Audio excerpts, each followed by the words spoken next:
Hello guys, welcome back to our channel. എന്താണെന്ന് വെച്ചാൽ ഞാൻ കുറച്ച് അൺബോക്സിങ് വീഡിയോ ആയിട്ടാണ് വന്നിട്ടുള്ളത്. എനിക്ക് കൂടുതൽ സ്ട്രൈക്ക് കിട്ടിയത്, അതുകൊണ്ടാണ് കുറച്ച് ദിവസത്തിനൊന്നും വീഡിയോ ഇല്ലാത്തത്. അപ്പം സ്ട്രൈക്കൊക്കെ പോയിട്ടോ, അതുകൊണ്ടാണ് ഞാൻ ഫസ്റ്റത്തെ എന്ന് പറഞ്ഞിട്ടുള്ള വീഡിയോ എടുത്തത്. ഞാനിപ്പോൾ നാട്ടിൽ എൻ്റെ ഉമ്മാൻ്റെ വീട്ടിലാണ്. അപ്പം ഞാൻ ഇന്നും പിന്നെ മുന്നൊക്കെ പോയിട്ട് ഞാനിങ്ങനെ സാധനങ്ങൾ മേടിച്ചിട്ടുണ്ട്. എനിക്ക് ദുബായിക്ക് കൊണ്ടുപോകണം, ഇവിടെ ഇട്ട് നടക്കാനും കുറേ കല്യാണം വരുന്നുണ്ട്, കുറേ അങ്ങനത്തെ ഇതൊക്കെ വരുന്നുണ്ട്. അപ്പം അങ്ങനെ അതിനൊക്കെ വേണ്ടി സാധനങ്ങൾ മേടിക്കാൻ പോയത്. ഞാൻ ഡ്രസ്സ് വാങ്ങിയിട്ടില്ല, കാരണം എനിക്ക് ഡ്രസ്സ് അങ്ങനെ കുറേ ഇവിടെ ഉണ്ട്. ദുബായിൽ ഇവിടെ കുറേ കൊടുന്നു. ഉപ്പച്ചി ഇപ്പോൾ ദുബായിലാണുള്ളത്. ഇങ്ങോട്ട് വരും ഓഗസ്റ്റ് 1. അപ്പോൾ ആ സമയത്ത് ഉപ്പച്ചി വരുമ്പോൾ കുറേ ഡ്രസ്സ് കൊണ്ടിട്ടുണ്ട്. അങ്ങനെ കുറേ ഡ്രസ്സുണ്ട്. അപ്പോൾ ഞാൻ ഇന്ന് മേടിച്ച സാധനങ്ങളും മുന്നത്തെ മേടിച്ച സാധനങ്ങളും കാണിച്ചു തരാം. ഇതിൻ്റെ ഉള്ളിൽ കുറച്ച് ദുബായിൽ നിന്ന് മേടിച്ചതും കുറച്ച് ഇവിടുന്ന് മേടിച്ചതും ഉണ്ട്.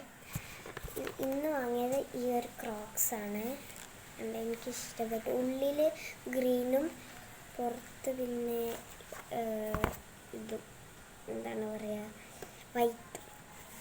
എന്തെങ്കിലും എടുക്കാൻ പറ്റൂട്ടോ, പക്ഷെ ഞാൻ എടുക്കുന്നില്ല. എടുത്തു, പക്ഷെ ഇവിടെ ഒരു ഓട്ടം ഉണ്ട്, അതുകൊണ്ട് എടുക്കാൻ പറ്റില്ല. ഇവിടെ ഓട്ടം ഉണ്ട്. ഇത് പ്രസ് ചെയ്ത് കൊടുത്താൽ ഇത് ഉള്ളിലേക്ക് വേണം.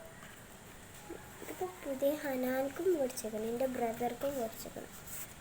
എനിക്കിഷ്ടപ്പെട്ടൊരു ക്രോക്സാണ്. വൈറ്റ് ആൻഡ് ഗ്രീൻ വരുന്ന ഒരു തീം. ഇത് ഞങ്ങൾക്ക് മാറ്റാൻ പറ്റും, എടുക്കാൻ പറ്റും. അപ്പം ഞാൻ എടുക്കുന്നില്ല. ഇത് രണ്ടുമാണ്. ഇതല്ല, വേറെ മോഡുണ്ടല്ലോ. പിന്നെ എനിക്ക് ഹീൽസ് വാങ്ങണം നല്ല ആഗ്രഹം ഉണ്ടായിരുന്നു. ഞാൻ കുറേ എൻ്റെ ദുബായിലുണ്ട്, പക്ഷെ ഞാൻ ഇങ്ങോട്ട് ആകെ കൊടുക്കുന്നത് ഒരു ഷൂ മാത്രമാണ്. ഹീൽസൊക്കെ വെച്ച പിന്നെ ലഗേജിൻ്റെ വെയിറ്റൊക്കെ കൂടി അങ്ങനെയായി. അപ്പോൾ ഞാൻ ഈ ഒരു ഹീൽസാണ് വാങ്ങി. എനിക്ക് നല്ല ഇഷ്ടപ്പെട്ടു. പിന്നെ ഞാൻ വേറെ സ്ഥലത്ത് പോയിട്ട് മുന്നേ മേടിച്ച സാധനങ്ങളാണ്. ചിലപ്പോൾ ഇതിൻ്റെ പാർട്ട് 2 ഇടേണ്ടി വരും. അപ്പം ഇതാണ് ആ സാധനം ഗൈസ്. ഫസ്റ്റ് ഇപ്പം ഞാൻ ഇന്നത്തെ ഇതാണ് ഈ പാർട്ടിൽ കാണിക്കുന്നത്. ഈ പാർട്ട് 2 ഇപ്പം തന്നെ വരുന്നതായിരിക്കും. അതുവരെ എല്ലാവരും പാർട്ട് 2ഉം പാർട്ട് 1ഉം കാണാം. ഇപ്പോൾ